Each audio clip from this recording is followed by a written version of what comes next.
अमोल कोल्हेंचा पराभव खरं शक्य आहे का? लोकसभा निवडणुकीचा 2019चा प्रचार जोरात सुरू होता. बारामती लोकसभा मतदारसंघात आता जरी पवार कुटुंबात फूट पडल्याने संभ्रमाचं वातावरण असलं तरी 2019 साली बहिणीला निवडून आणण्यासाठी अजित पवार प्रचंड जोरात प्रचार करत होते. तर तिकडे शिवसेनेचे विजय शिवतारे राष्ट्रवादीवर तुटून पडत होते.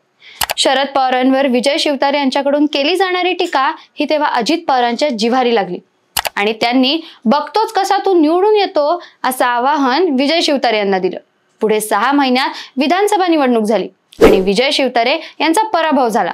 तेव्हापासून अजित पवार यांनी सांगितलं तर महाराष्ट्रात कोणाचाही पराभव करू शकतात असं म्हटलं जाऊ लागलं.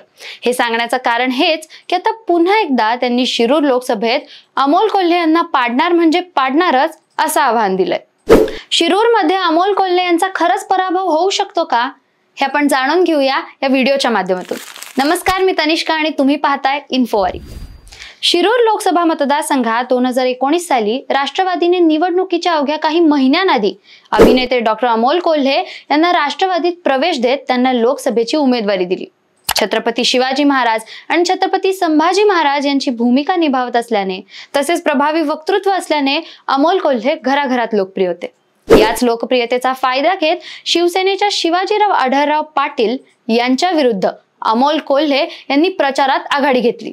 यावेळी निवडणुकीच्या आखाड्यात जातीचा मुद्दा पुढे आला तेव्हा अमोल कोल्हे यांनी आपली जात ही 3 अक्षरी आहे आणि ते म्हणजे मावळा असं सांगत आपल्याकडे शिवप्रेमींची सहानुभूती वळवली होती. लोकसभा निवडणुकीत असणाऱ्या मोदी लाटेत भल्या भल्यांचा पराभव झाला. मात्र अमोल कोल्हे 58,000चे मताधिक्य घेत निवडून आले. यंदा मात्र परिस्थिती बदलली आहे. राष्ट्रवादीत फूट पडली आहे. दुसरीकडे शिवसेना देखील दुभंगली आहे.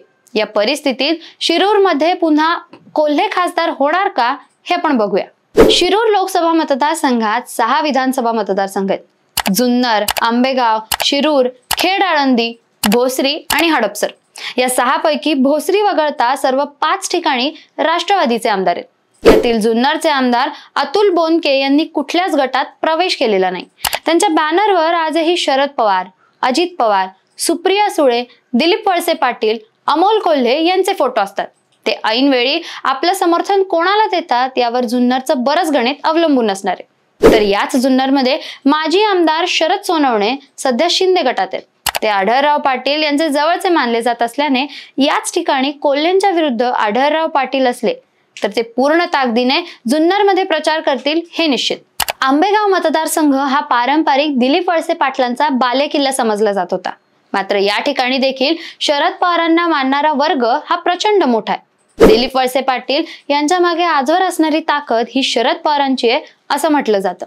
त्यामुळे यावेळी देखील जनता दिलीप वळसे पाटलांकडे बघून अमोल कोल्हे यांच्या विरुद्ध मतदान करते की शरद पवारांमुळे अमोल कोल्हे यांना मतदान होतं यावर देखील बऱ्याच गोष्टी अवलंबून आहेत.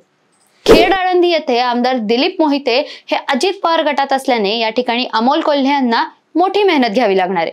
जरी दिलीप मोहिते सर्वांसोबत सख्य राखून असले तरी ऐनवेळी अजित पवार सांगतील त्याच उमेदवाराचा प्रचार करण्याची शक्यता जास्त आहे.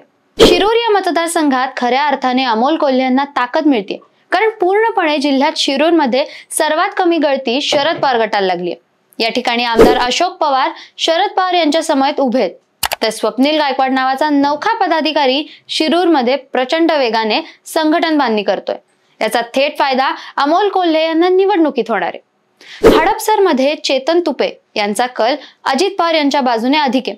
मात्र हडपसरमध्ये रोहित पवार यांची वैयक्तिक ताकद असल्याने ते स्वतःच्या सामर्थ्यावर अमोल कोल्हे यांना या ठिकाणी चांगलं मतदान मिळवून देऊ शकतात. भोसरी हा मतदारसंघ गेल्या वेळी अमोल कोल्हे यांच्यासाठी चांगला ठरला असला तरी यावेळी भोसरी सर्वात जास्त डोकेदुखी अमोल कोल्हे यांच्यासाठीच ठरणार आहे. कारण या ठिकाणी आता विलास लांडे आणि महेश लांडगे एकाच उमेदवाराचा प्रचार करण्याची शक्यता जास्त असल्याने येथून अमोल कोल्हे यांना कितपत मतदान मिळेल याबद्दल साशंकता आहे. असं सर्व पक्षीय बलाबल असलं तरी अमोल कोल्हे यांची क्रेज तरुणाईत खूप जास्त आहे आणि शरद पवार यांच्याबद्दल असणारी सहानुभूती, शेतकरी आक्रोश मोर्चामुळे तयार झालेलं वातावरण, रोहित पवार यांची युवा संघर्ष यात्रा शिरूरमधून सुरू झाल्याने तसेच सुप्रिया सुळे यांचं वैयक्तिक संघटन सर्व बाबी बघता गावागावातून अमोल कोल्हे यांना मोठं समर्थन मिळू शकतं. यदा कदाचित महेश लांडगे यांना लोकसभेची उमेदवारी मिळाली तर मात्र अमोल कोल्हे यांना निवडणूक चांगलीच जड जाईल. कारण ज्या पद्धतीने कोल्हे यांची तरुणाईत क्रेज आहे, तशीच क्रेज महेश लांडगे यांची. म्हणून मागील वेळी जसं तरुणाईने पक्षविरहित अमोल कोल्हे यांना मतदान केलं होतं, तसंच मतदान महेश लांडगे यांना होण्याची शक्यता जास्त आहे. शिरूर लोकसभेत अमोल कोल्हे विरुद्ध कोण हा खरा प्रश्न आहे. त्यानंतरच अधिक स्पष्टपणे चित्र समोर येणार आहे. अशाच राजकीय घडामोडींसाठी आणि इंटरेस्टिंग फॅक्टसाठी इन्फोवारीच्या या चॅनलला सबस्क्राईब करायला विसरू नका.